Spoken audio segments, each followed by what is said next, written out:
प्रधानमंत्री नरेंद्र मोदी ने सांसदों के लिए 184 नवनिर्मित टाइप 7 बहुमंजिला फ्लैटों का उद्घाटन किया। इस दौरान पीएम मोदी ने दमदार संबोधन भी दिया। क्या कुछ कहा उन्होंने, आइए आपको सुनाते हैं। अभी कुछ ही दिन पहले मैंने कर्तव्य पथ पर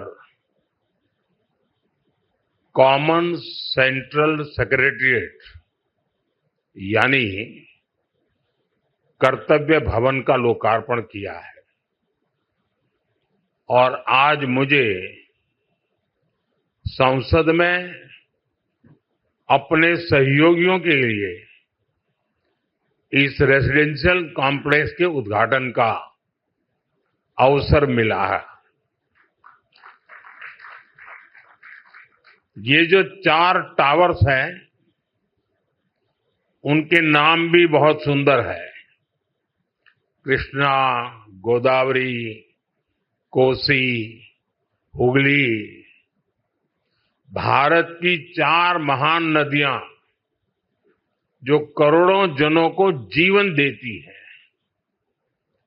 अब उनकी प्रेरणा से हमारे जनप्रतिनिधियों के जीवन में भी आनंद की नई धारा बहेगी।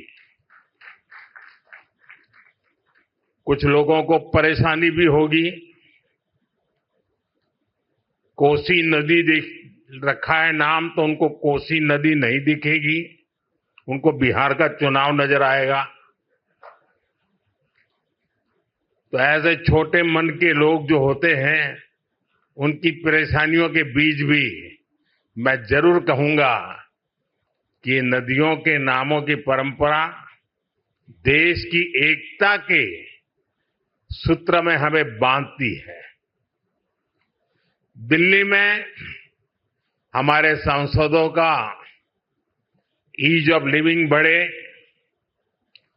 हमारे सांसदों के लिए दिल्ली में उपलब्ध सरकारी घर की संख्या अब और ज्यादा हो जाएगी। मैं सभी सांसदों को बधाई देता हूं। मेन फ्लैट्स के निर्माण से जुड़े सभी इंजीनियर्स और श्रमिक साथियों का भी अभिनंदन करता हूं, जिन्होंने मेहनत और लगन से ये काम पूरा किया है। बिहार में मतदाता सूची में गड़बड़ी और चुनावों में कथित धांधली के खिलाफ इंडिया ब्लॉक ने संसद से निर्वाचन सदन तक मार्च निकाला। मार्च में आगे कांग्रेस नेता राहुल गांधी चल रहे थे। इस दौरान काफी हंगामा हुआ और दिल्ली पुलिस ने विपक्ष के नेताओं को चुनाव आयोग तक पहुंचने से पहले ही रोक दिया। पुलिस के रोकने पर सपा प्रमुख अखिलेश यादव बैरिकेड फांद गए। इस दौरान विपक्ष के कई नेताओं को हिरासत में ले लिया गया। क्योंकि सच्चाई देश के सामने है और ये जो लड़ाई है ये राजनीतिक नहीं है, ये कॉन्स्टिट्यूशन की लड़ाई है। कॉन्स्टिट्यूशन को बचाने की लड़ाई है। 1 मैन 1 वोट की लड़ाई है। इसीलिए हमें साफ प्योर वोटर लिस्ट चाहिए। डरे हुए हैं, कायर हैं, सरकार कायर है। स्पष्ट तरीके से मैंने कहा था, लिखा था खत में कि सभी विपक्ष के सांसद शांतिपूर्वक मार्च कर रहे हैं पार्लियामेंट हाउस से लेकर निर्वाचन सदन तक, और सामूहिक तरीके से सारे सांसद इलेक्शन कमीशन को एक दस्तावेज पेश करना चाहते हैं एसआईआर को लेकर। यही हमारी मांग थी और मैंने कल दोपहर को चुनाव आयोग को ये खत लिखा था। अफसोस की बात है कि चुनाव आयोग, जो अभी चुनाव आयोग बन गया है, उस खत का जवाब नहीं देती है और अभी कहती है कि सिर्फ 30 सांसद आ सकते हैं। हमारी मांग थी कि सारे विपक्ष के सांसद सामूहिक ढंग से उनको एक दस्तावेज पेश करें। अभी हमें यहीं रोका गया है, निर्वाचन सदन तक हमें चलने नहीं दी जा रही है। तो यही तो पार्लियामेंट के सामने, संसद के सामने संसद की हत्या हो रही है। कि हमारी आवाज दबाना चाहता है। जैसे गांधी लड़े थे दांडी यात्रा के साथ, सच्चाई के साथ, राहुल गांधी के नेतृत्व में आज पूरा देश लड़ रहा है। मोदी सरकार वोटों की चोरी करके बनी है, इसके खिलाफ हम जेल भरेंगे, जो बलिदान देना होगा देंगे, लेकिन वोट चोर सरकार को हटाएंगे। ऑपोजिशन से डरती है तब पुलिस को आगे करती है। आज एलओपी और सारे इंडिया अलायंस के जो फ्लोर लीडर्स हैं उनको डिटेन करवा रहे हैं। क्या जेल की सलाखें राहुल गांधी को रोक पाएंगी? क्या जेल की सलाखें विपक्ष और देश को रोक पाएंगी? अब एक ही नारा है, बोल रहा है पूरा देश, वोट हमारा छू के देख।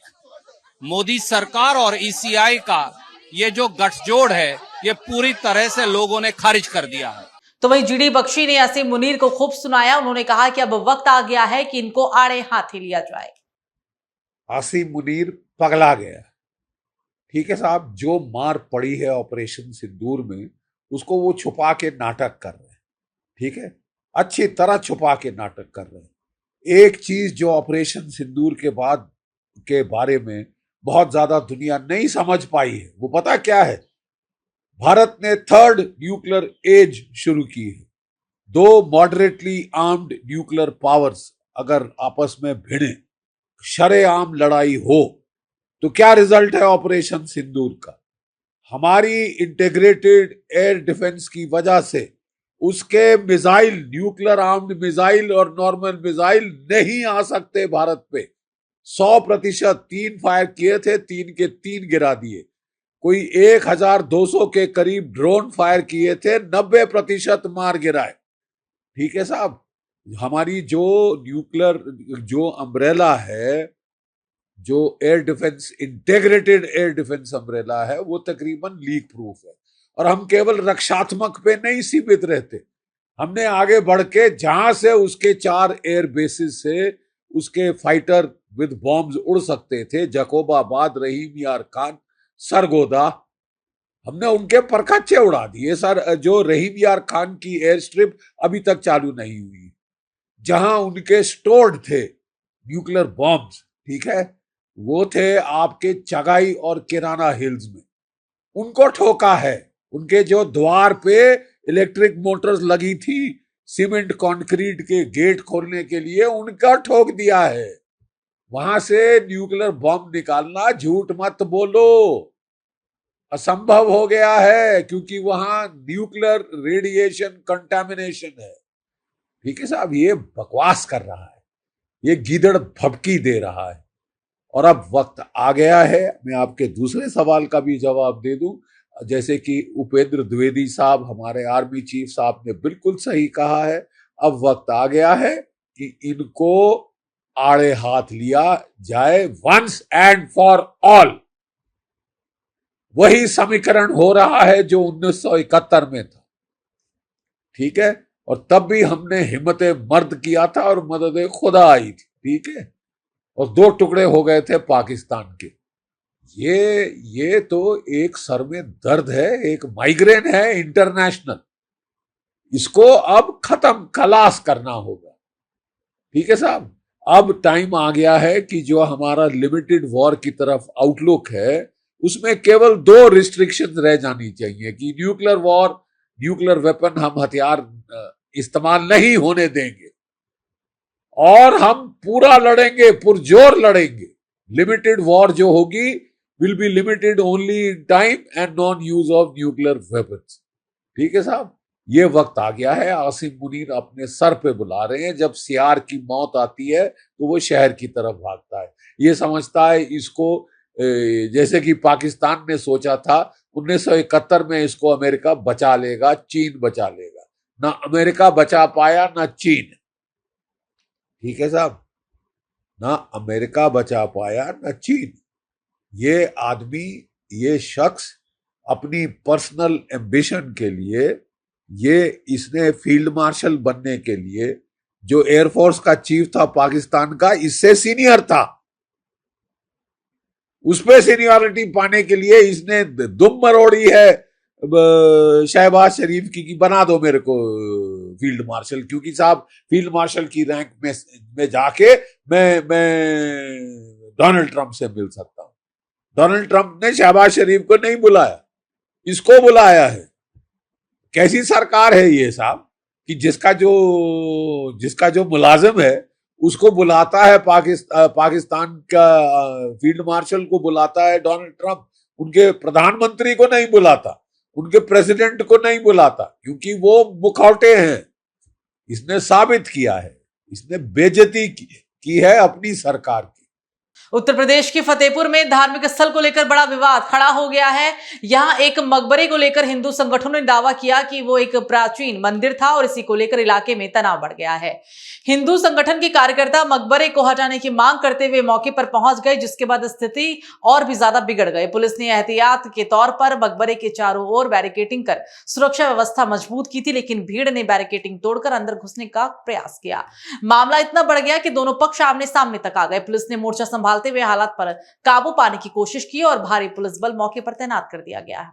चलिए बात करेंगे अब कन्नौज की, जहां कन्नौज में पहले नाबालिग प्रेमिका को दिलाया मोबाइल, फिर बहला फुसलाकर अपने साथ भगा ले गया युवक। 1 महीने से बेटी को ढूंढने के लिए भटक रहे हैं परिजन। थाना पुलिस पर कार्रवाई न करने का परिजन के द्वारा गंभीर आरोप लगाया गया है। नाबालिग बेटी को भगा ले जाने वाले युवक और उसके साथी पर मोबाइल दिलाने के नाम के बाद मुकदमा दर्ज कर लिया गया था। एसपी ऑफिस पहुंच मुकदमे में आरोपी की मां का नाम भी बढ़ाने की गुहार लगाई गई। लापता बेटी को बरामद करने की गुहार लगाई गई है। बेटी की बरामदगी के लिए भटक रहे हैं इंद्रगढ़ थाना क्षेत्र के गांव के दंपति।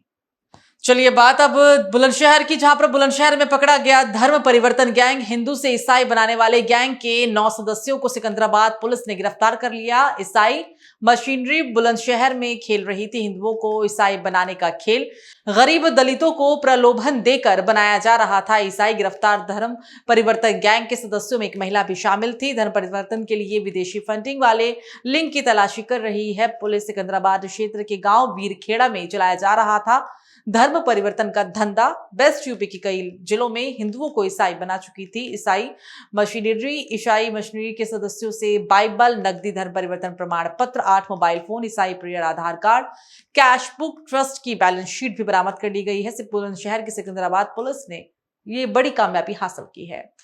थाना सिकंदराबाद की पुलिस टीम को सूचना मिली कि ग्राम वीरखेड़ा में कुछ बाहरी लोग आकर स्थानीय लोगों का धर्म परिवर्तन कराने का प्रयास कर रहे हैं। इस सूचना के आधार पे कुल 9 लोगों को गिरफ्तार कर हिरासत में लेकर पूछताछ की गई और इनके द्वारा यह बताया गया कि वे आसपास के जनपदों में घूम फिरकर ईसाई धर्म का प्रचार प्रसार करते हैं और स्थानीय लोगों को जो है रुपए का प्रलोभन देकर ईसाई धर्म में परिवर्तन कराते हैं।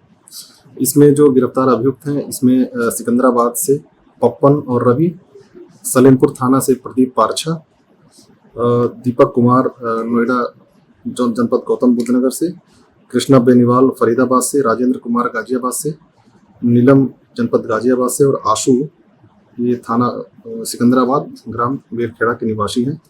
इनके पास से जो है नगद पैसे, बाइबल, प्रार्थना पत्र और धर्म परिवर्तन प्रमाण पत्र के अलावा 9 मोबाइल जो है विभिन्न कंपनियों के बरामद हुए हैं।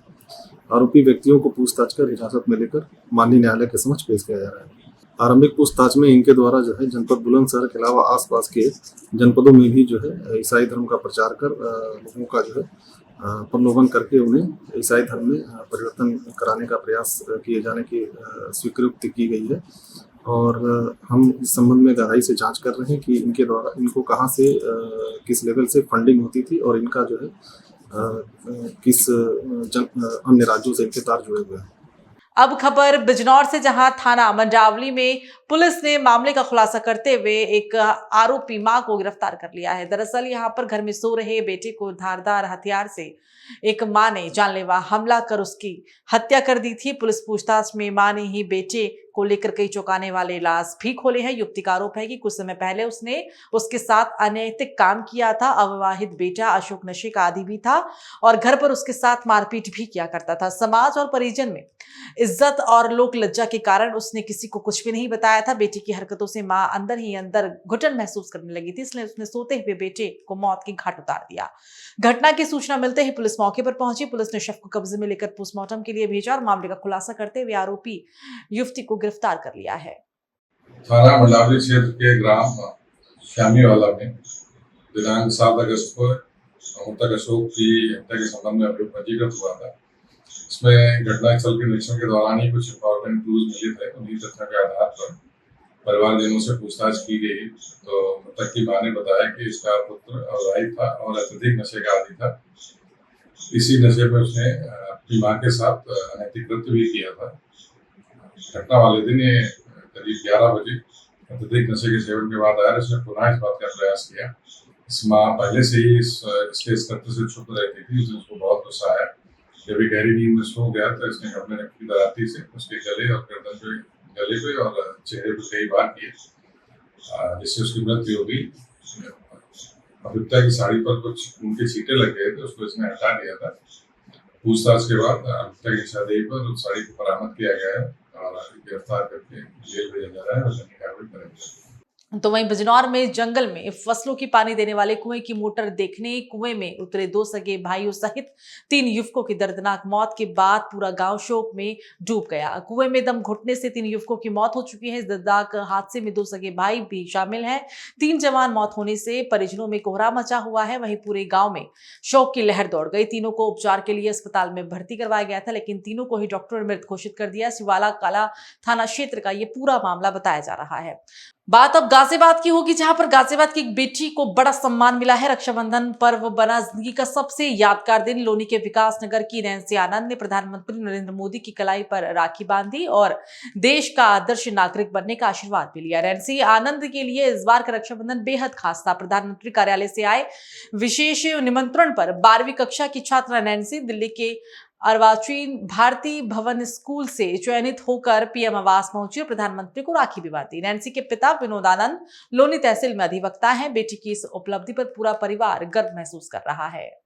मेरा अनुभव बहुत अच्छा रहा। मैं प्रधानमंत्री जी से बहुत ज़्यादा प्रेरित हुई।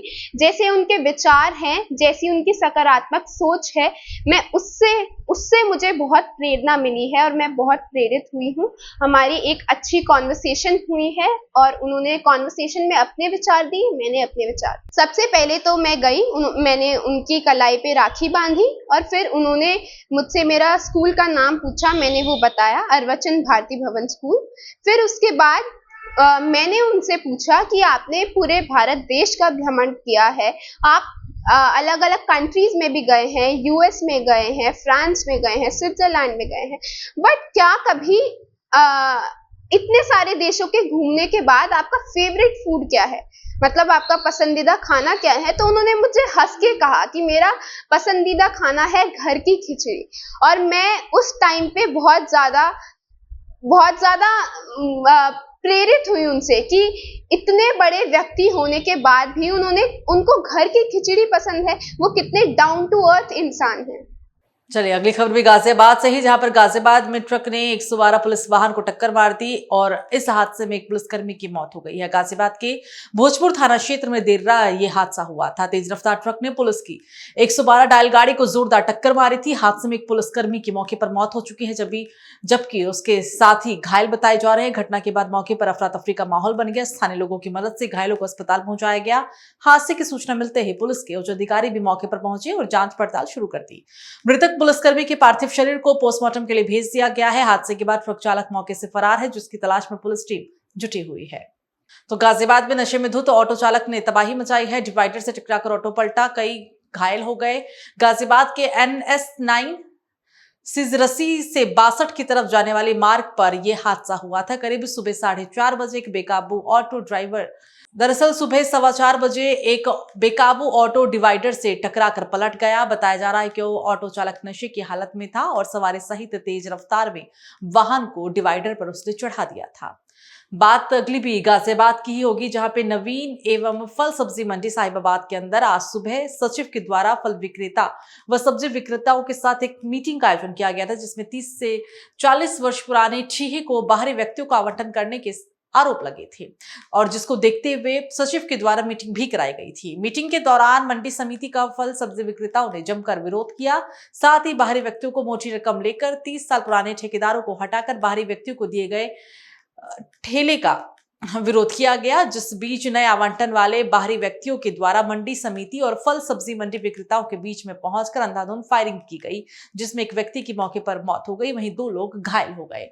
सूचना का तुरंत ही संज्ञान लेते हुए मौके पे पुलिस बल पहुंच गई है और यहाँ पे जो अभी तक की सूचना है उसमें एक व्यक्ति को गोली लगी है, जिसका इलाज अभी MMG अस्पताल में चल रहा है और जो बाकी मौके पे अभी शांति व्यवस्था है। यहाँ पे जो भी इनके नेता थे, इनके द्वारा बताया गया कि यहाँ पे एक मंडी समिति की मीटिंग चल रही थी, जिसमें कुछ अज्ञात व्यक्ति आए और उन्होंने पहले विवाद किया, उसके बाद गोली चलाई। इन्हीं तथ्यों के आधार पर तहरीर प्राप्त करके आगे की विधिक कार्रवाई की जा रही है। तो वहीं इसी खबर में आपको बता दें कि लोनी विधायक नंदकिशोर गुर्जर ने साहिबाबाद सब्जी मंडी में हुए हालिया बवाल को लेकर एक वीडियो पर अपनी प्रतिक्रिया साझा की है। विधायक ने कहा कि सोशल मीडिया पर वायरल एक वीडियो में दावा किया जा रहा है कि उनके साथ बदसलूकी हुई, जबकि वो उस समय लखनऊ में विधानसभा सत्र में मौजूद थे। उन्होंने ये भी आरोप लगाया कि कुछ मुस्लिम लोग जो मंडी में अवैध कब्जा जमाए बैठे हैं, मेरी छवि को नुकसान पहुंचाने की कोशिश कर रहे हैं। जानकारी मुझे भी हुई है सोशल मीडिया के माध्यम से, एक दो कॉल्स भी आई कि इस तरह से कोई मुस्लिम है जिन्होंने गोल टोपी लगा रखी है, वो कह रहे हैं कि विधायक के साथ बदतमीजी हो रही है।